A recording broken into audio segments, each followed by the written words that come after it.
Morning and happy Sabbath. Well, thank you for that beautiful song.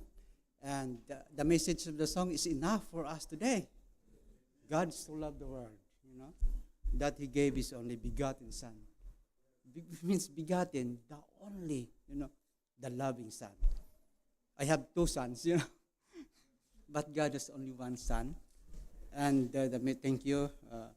That's a new group singers. Thank you.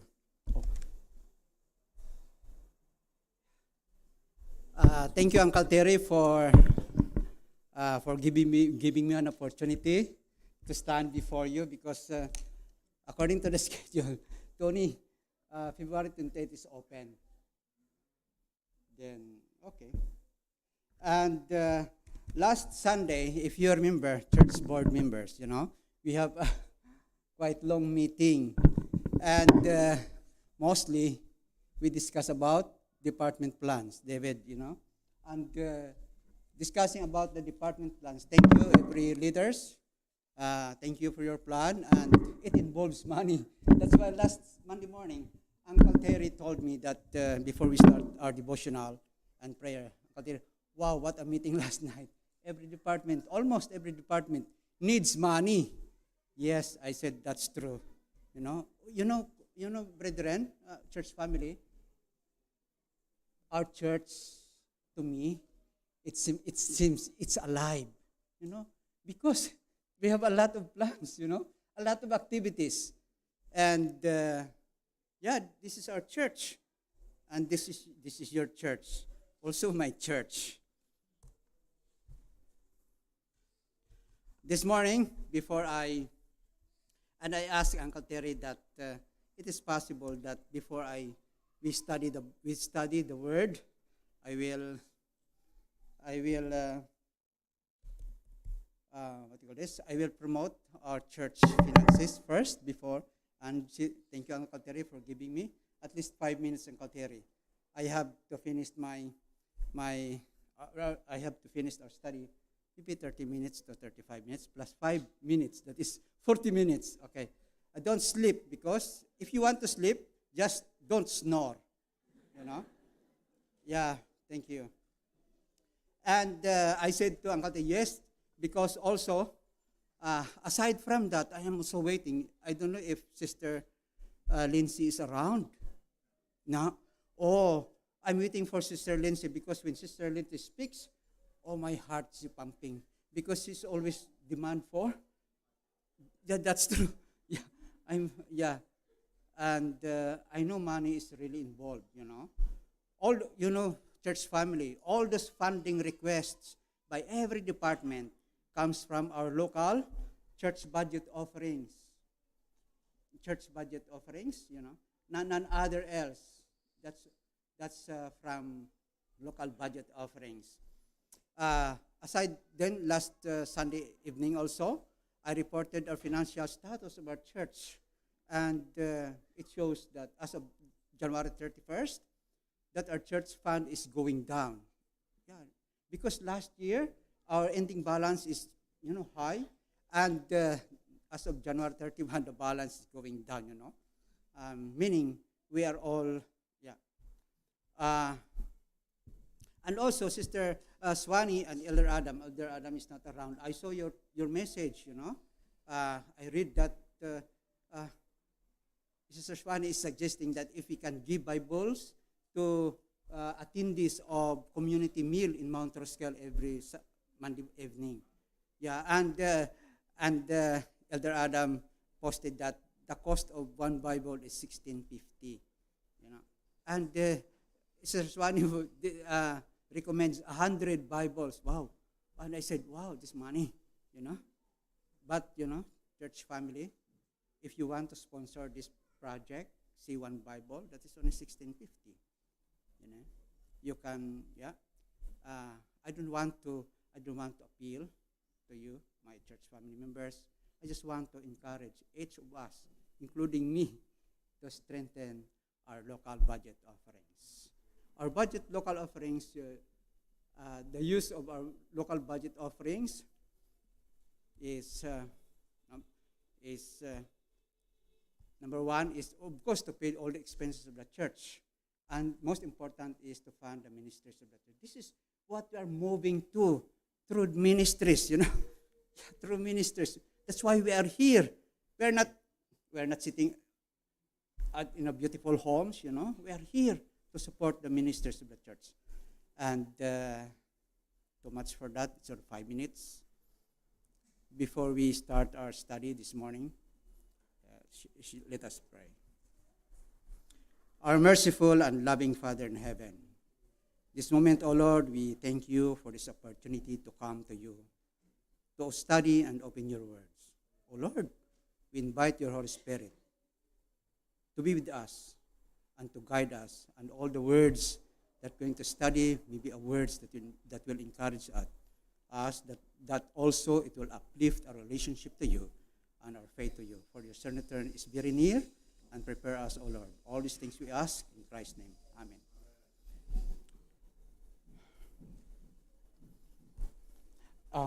Do you have a special menu or favorite menu? This is my favorite menu. Yeah, frankly, I'm saying the truth. I'm saying the truth, That's my favorite menu.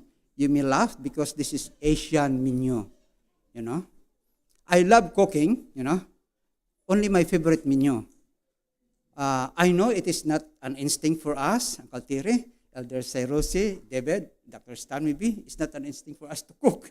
It is the responsibility of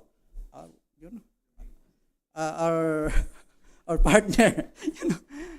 That's the work of the woman. But after cooking, I only appreciate what I had cooked. But sometimes, my wife appreciates. And we have 3 children, and out of the 3, only Mon appreciate it. In contrast, we have also, we call it, and by the way, the ingredients is, we have fish, onions, tomatoes, ginger, vegetables, and don't ask me how to do it, Yeah, in contrast, when it comes to our spiritual growth, there are also ingredients for it. But before that, our text this morning is found in Philippians 1:9-11. And this is my prayer. This is Paul speaking about, that your love may abound more and more in knowledge and depth of insight, so that you may be able to discern what is best and may be pure and blameless for the day of Christ, filled with the fruit of righteousness that comes through Jesus Christ, to the glory and praise of God. This is Paul's prayer to the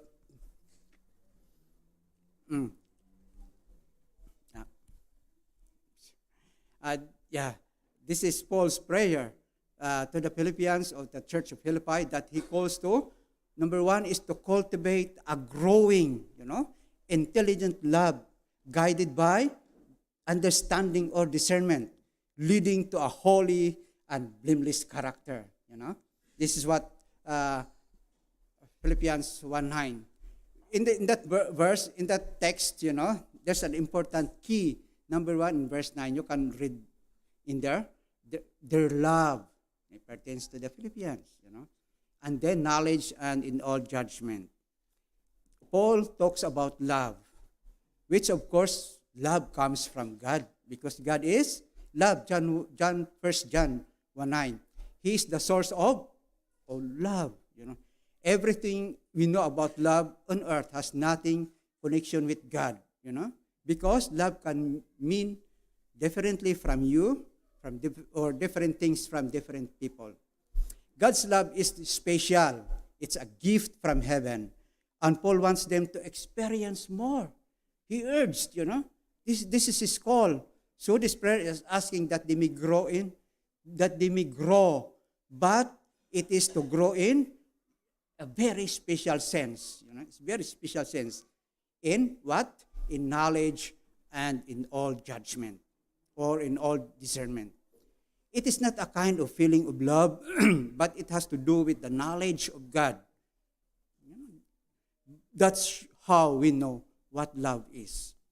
Then in verse 10, there's another key word, pure and blameless, because the aim of this growth is to become pure and blameless, you know. This is about purification of character, you know. Paul tells us that we need to know Jesus. Oh, wow, it's only to knowing Jesus in order for you to become pure and blameless. And through that, we would also understand discernment, that we would be able to distinguish what is harmful from what is spiritually helpful. And we can learn those through only God's Word, only through the Bible, brethren, you know, church family. Then, the aim, remember that the aim of this growth is pure and blameless, which involves crucifying self, you know, resisting evil, and developing a firm will to defend the right. In Galatians 5:24, those who belong to Jesus Christ have crucified the flesh with its passions and desires. You know? Means crucifying self means putting to death one's sinful nature. Because we are sinners, you know. Selfish desires and the old way of life to live for Christ. In verse 11 says, there's a key word, filled with the fruits of righteousness. Through conversion leads to being filled with the fruits of righteousness. In other words, this fruit of righteousness is not self-generated. It comes through Christ, through Jesus Christ, you know. The fruit of righteousness is also, we will learn about the fruit of Spirit. It is synonymous, you know, but there's a difference that is found in Galatians 5:22-23. The fruit of Spirit is joy, peace, what else? Long-suffering, gentleness, goodness, meekness, and temperance. This represents the character of Christ, produced in believers by the Holy Spirit. We cannot produce that one, you know? Yeah, we cannot produce. Only the power of the Holy Spirit can within us so that we may produce that fruit of Spirit, you know?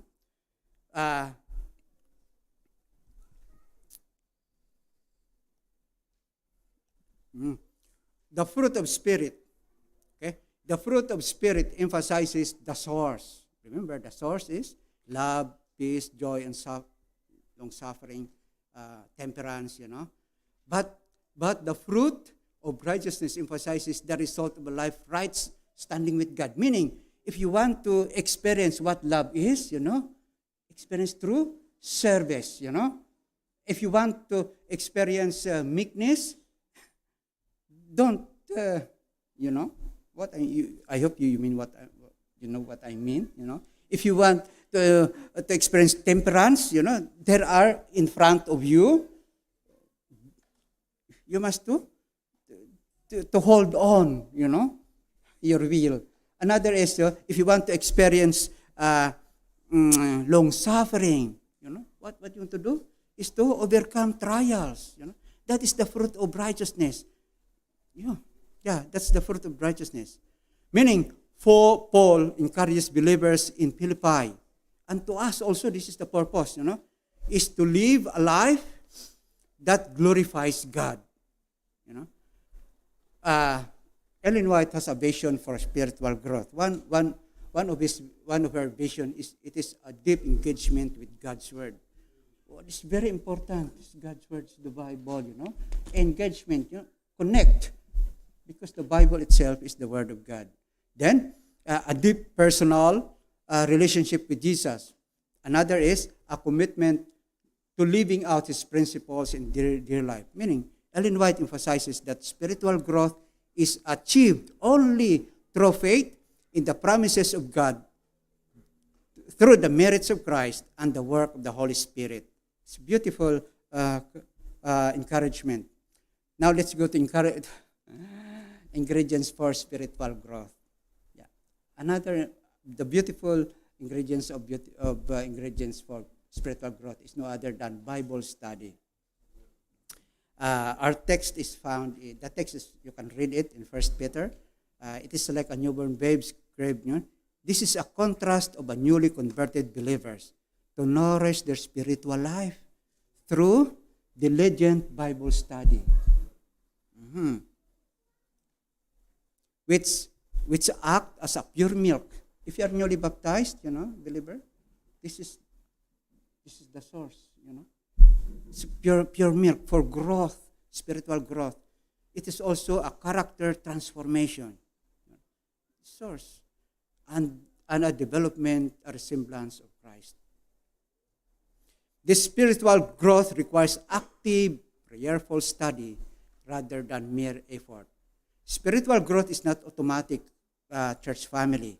It is a continuous work where believers must cooperate with God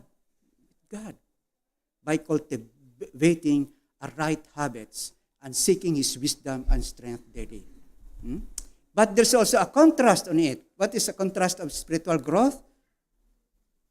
A dwarf, you may be a dwarf. The one is growing, the other one is going down, It's a spiritual sluggishness or disinterest in religious duties. According to Ellen White, believers must pursue God's nourishment to avoid spiritual decline, so that by it you may grow up. By studying the history and the life of Jesus, believers discover their own character defects and through the Holy Spirit are transformed into His likeness. Wow, it's beautiful. That is found in the writings of Ellen White. In summary, it is like a plant or a child requires or needs food and air to grow, The Christian life, requires the Word of God for spiritual sustenance. And another view of Ellen White, diligent Bible study as an essential ingredient for spiritual growth. Because, number one is it strengthens the mind. Second is it deepens one's relationship with God. The third, elevates character. She emphasized that the Bible truth expand the intellect and that its study, when approached with the aid of the Holy Spirit, leads to a more complete and saving understanding of spiritual matters. Neglecting Bible study is detrimental, and that the Word should be studied to understand the truth, not just read superficially. The question is, how does Bible study fosters or promote spiritual growth? Because one of the ingredients is Bible study. Number one is it strengthens the intellect and mind. When you study the Bible, when you open and you read the verse, the most effective way is to, if you cannot understand, compare to what other books says. Comparing Scripture with Scripture. Through that one, it strengthens the mind. It gives vigor and breath. It's like a mental exercise. It promotes critical thinking, enabling better decision making, provide framework for wisdom and character. It's very helpful. You know why? Because our minds, gain strength, and acuteness through wrestling with difficult, profound problem in the Word of God. This is how to exercise, Other one, next is encourages character development, It promotes humility and faith and leads to a deeper saving understanding. It's very important. This one is very important to me. Because superficial reading the Bible can be of little benefit, That's you just open and read, and that's not really beneficial. A single passage study or a single text with a purpose until its significance is clear is more valuable than reading many chapters. This study is crucial for saving knowledge of God. I would like to share to you my experience. When I was in college, I live in a dormitory because I'm studying in the campus. There's a dormitory, and my roommate is a ministerial student. Those who are taking pastor, theology, and because we are just two in the room, and the others there, and I saw him for 2 years or 2 years and 1 semester. We were in one room. In first semester, I always saw him, because he's on the bottom bed. I'm on the top. Before we go to bed, before he goes to bed, he always open his Bible and read. You know, for the first semester, I just ignore. Because I'm thinking that because it's natural for him because he's studying ministerial. He's a ministerial student. But months pass by. Oh, how come he's studying? I don't ask him. Then I try to read. I try reading my Bible also. And then I began reading the Bible.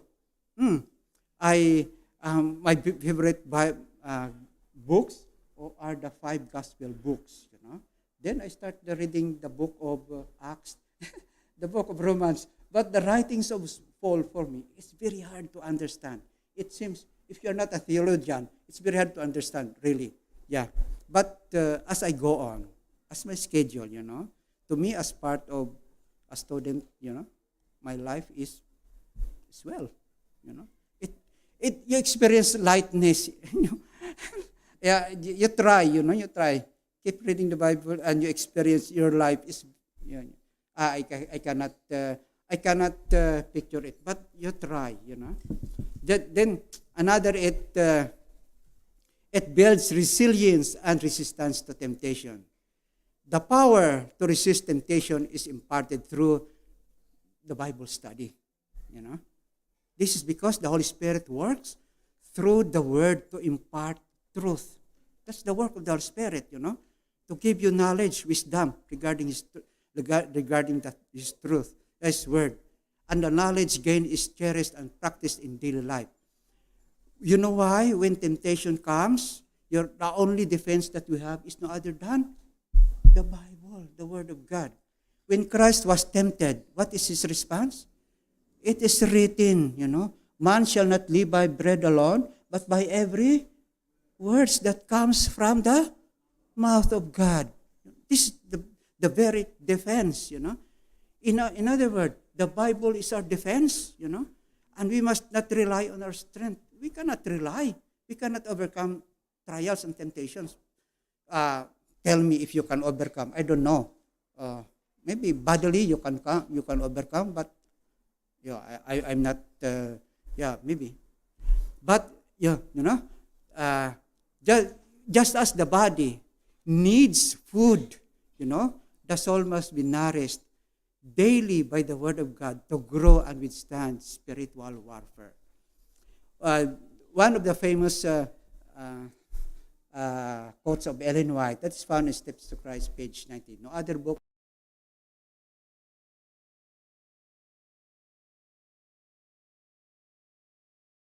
ingredient for spiritual growth is prayer. Prayer is the essential for. You have different meaning of prayers. Ellen White, this is his meaning. It's the essential for one's spiritual growth, and is most effective means of reaching others for Christ. Well, there's Rosie. We can reach hearts others, only through prayer. That's why before we go out for distribution of reading materials, we always pray. Wherever we are in our workplaces, we pray. That's the only thing. Prayer, we can reach hearts. She describes prayer as the opening of the heart to God, as to friend. That is found in Steps to Christ, page 93. Not it is necessary in order to make known to God what we are, but in order to enable us to receive Him. That is Steps to Christ, page 93. In other words, not as a way to change God. Remember, when we pray, not as a way to change God, rather to bring ourselves into harmony with Him. That's the main purpose of prayer. That's why we pray, because the goal of prayer is no other than closeness and intimacy.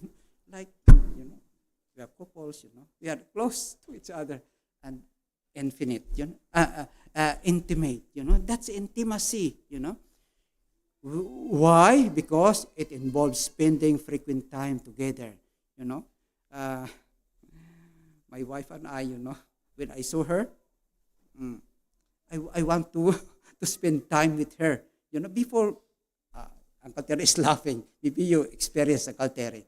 I hope so. Every couple, maybe your husband experienced too. You want to spend. Angeline is smiling too. you know, this is like, yeah, this is like the same. We want to come to Christ. Only through prayer, because it involves spending time with Him together. Because also Ellen White viewed us as it's a vital daily necessity for strength against temptation. That's prayer. It offering a way to unlock heaven's resources through faith and persistent, humble, and sincere communication. Wow! This is heaven. Heaven has a lot of resources, infinite. If you are in trials, the source of strength is heaven. If you are in financial needs, difficulty, the source is in heaven.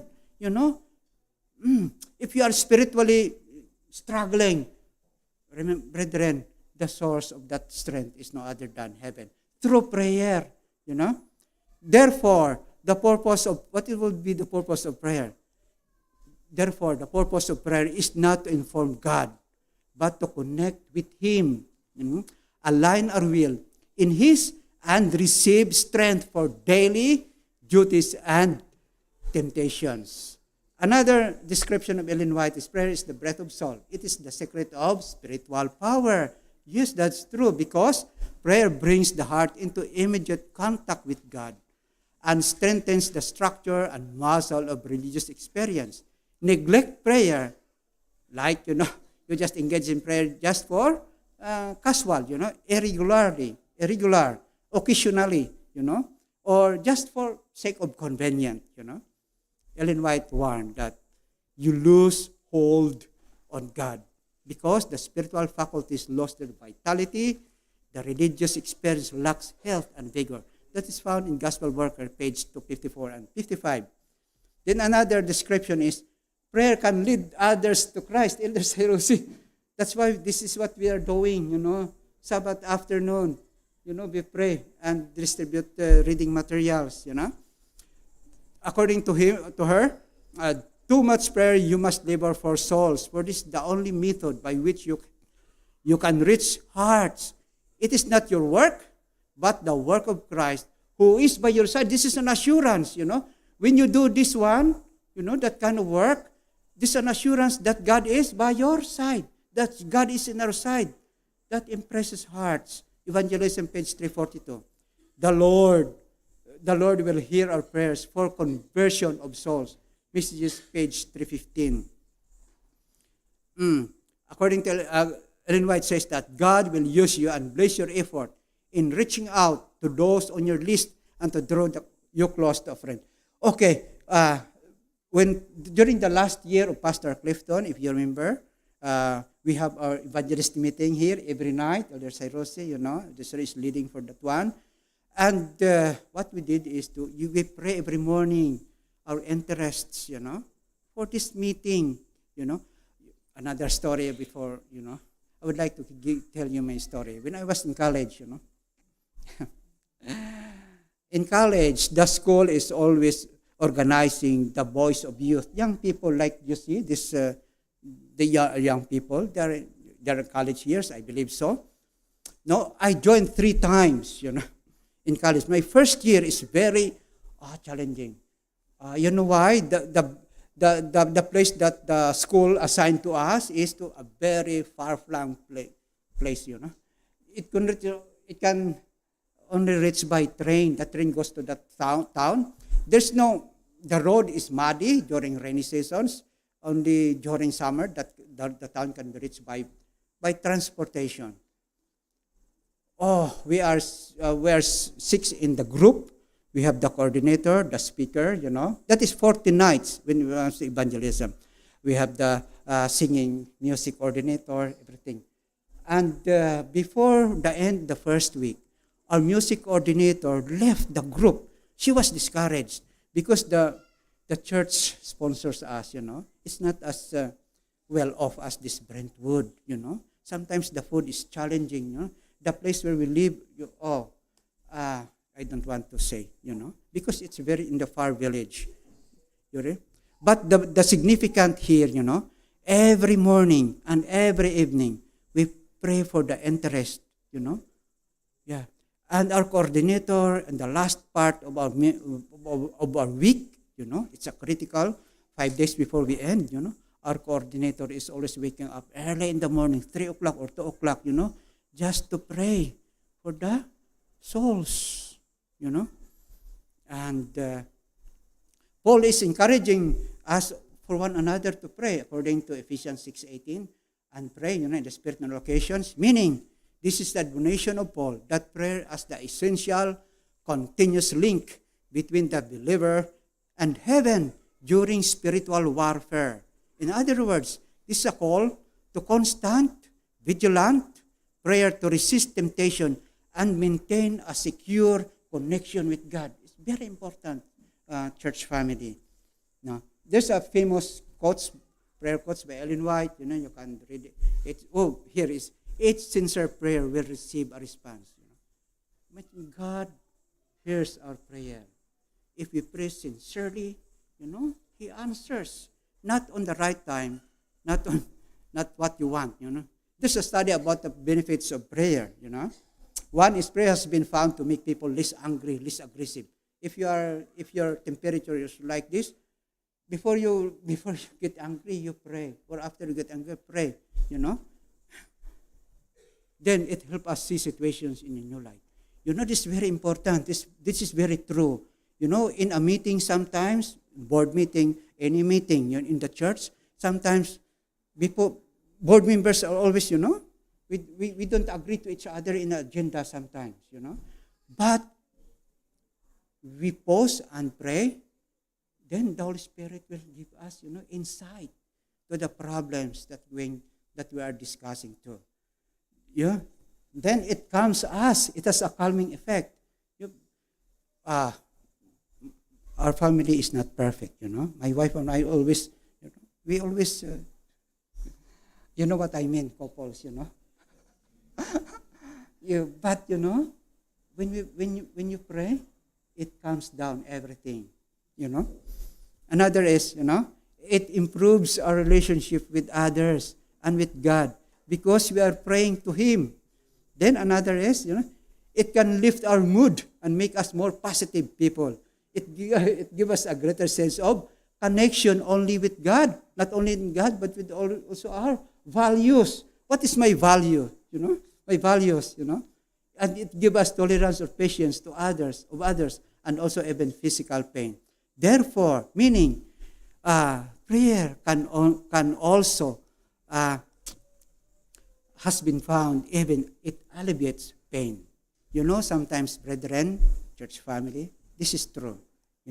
Sometimes our prayers may not be answered exactly how we expect them to be. Yeah? When we pray, what is your prayer? Yeah, that's true. I experienced that. I expect my prayer, this will be. No. But as we look for indications of God's providence, we can see this is your will, O God. Because there's a promise. In John 14:16-17, the Holy Spirit is our guide. He is our helper. Christ says that He would send another helper like Himself, that would be with us always.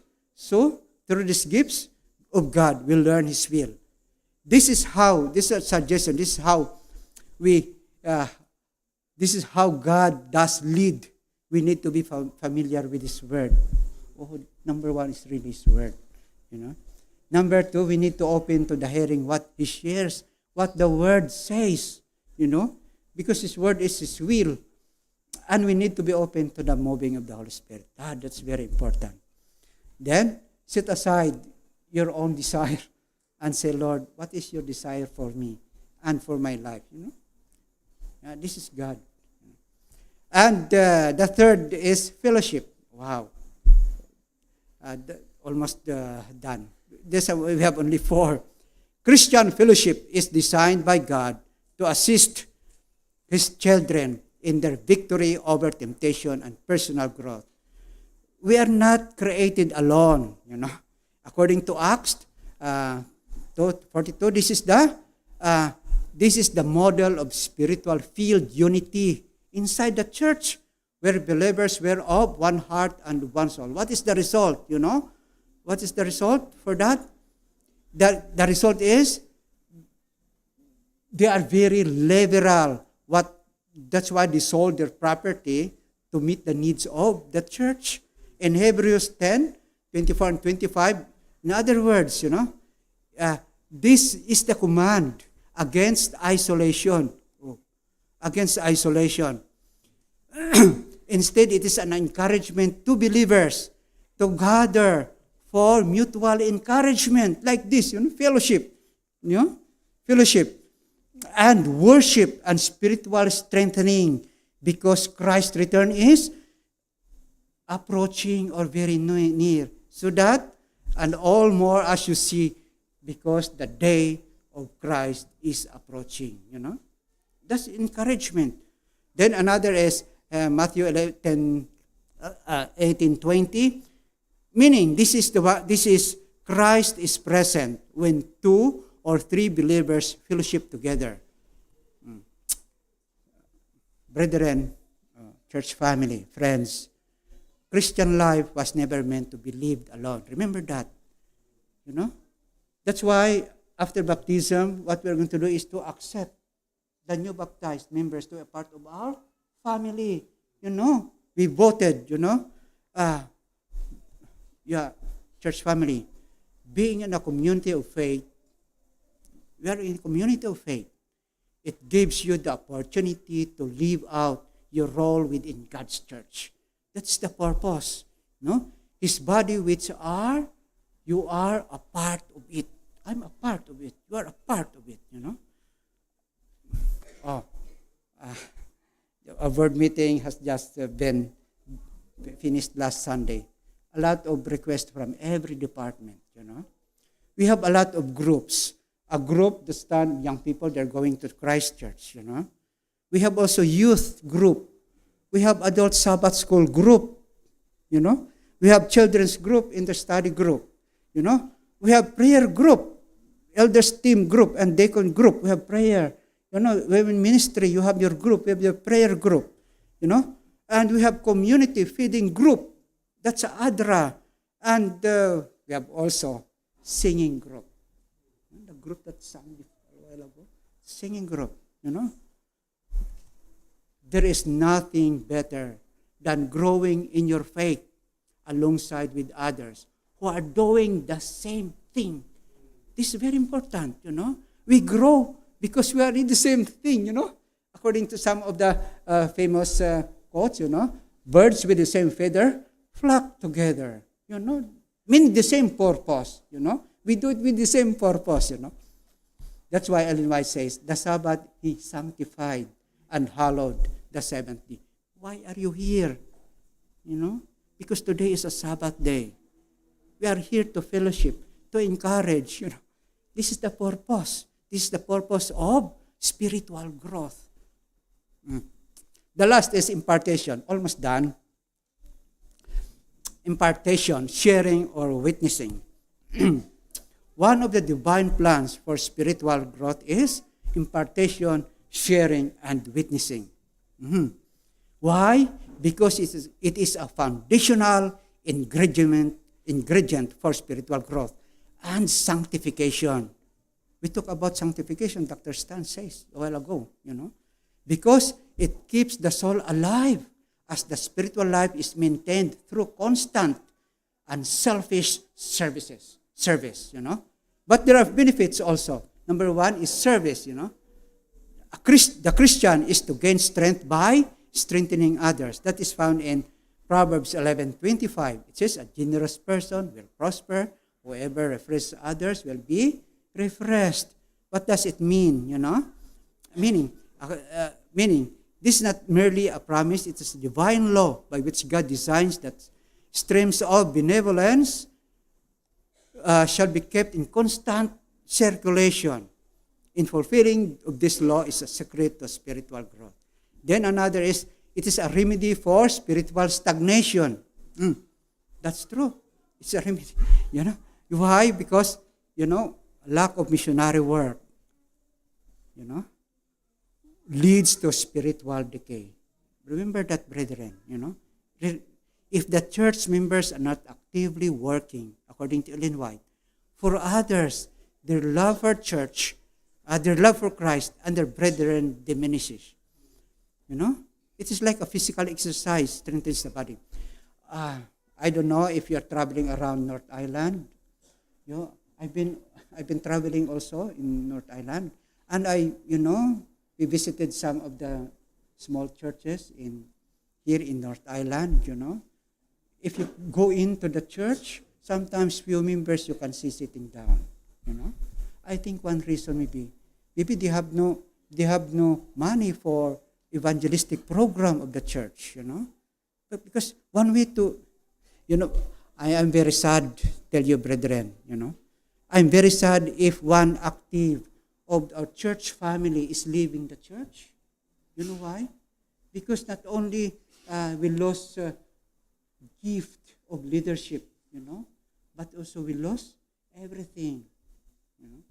This is what it is a remedy for spiritual stagnation. Then it is a means of knowing God. Believers' faith because you are working for others, and it needs to depend more on God. Because conviction of the heart is the work of the Holy Spirit. The service will bring believers into communion with God and a closer relationship to Him. Yeah, because, before you impart, what shall you do? If someone will ask you, why are you not eating pork? What will be your answer? It's very simple. You must study the Bible, Yeah, you must study the Bible. To us Filipinos, this, we have a religious group in the Philippines, we call it Iglesia ni Cristo. Oh, I have a cousin, an Iglesia ni Cristo, David. The religious group is not eating also pork, And he said to me, we are the same religion. You can follow me. Wow. If you don't know how to present, why are you going to church on Sabbath? This is very important. It is also, it brings deeper, the power of personal testimony. It brings deeper understanding of God's love. Why it brings deeper understanding of God's love? Because, it transforms believers' understanding of what the Bible says into a person's life, Because if you read the Bible, what you want to do is to apply what the Bible says. It transforms believers to do that. Then it prepares for future challenges. That's true. Yeah. There's a key, There's a key. Because we are studying the key of the ingredients for spiritual growth. The key principles in witnessing, it includes Jesus' love, to reveal Jesus' love, holiness, and mercy in one's life, and the importance of personal commitment to the truths being shared. Service is not just like for the sake of person being witnessed, brethren, but it is necessary for the spiritual vitality of the worker themselves. This is according to Ellen White. Before I sit down, I would like to give you our takeaway this morning from the book of Psalm 16, verse 8. The psalmist says that, I have set the Lord always before me, in front of me, because He is at my right hand, I shall not be moved. Brethren, this text is a call to maintain a constant, conscious, and abiding connection with Christ to secure spiritual stability, strength, and joy. This is my prayer. Hallelujah, Christ is King. We have this hope, this faith, and God's great love.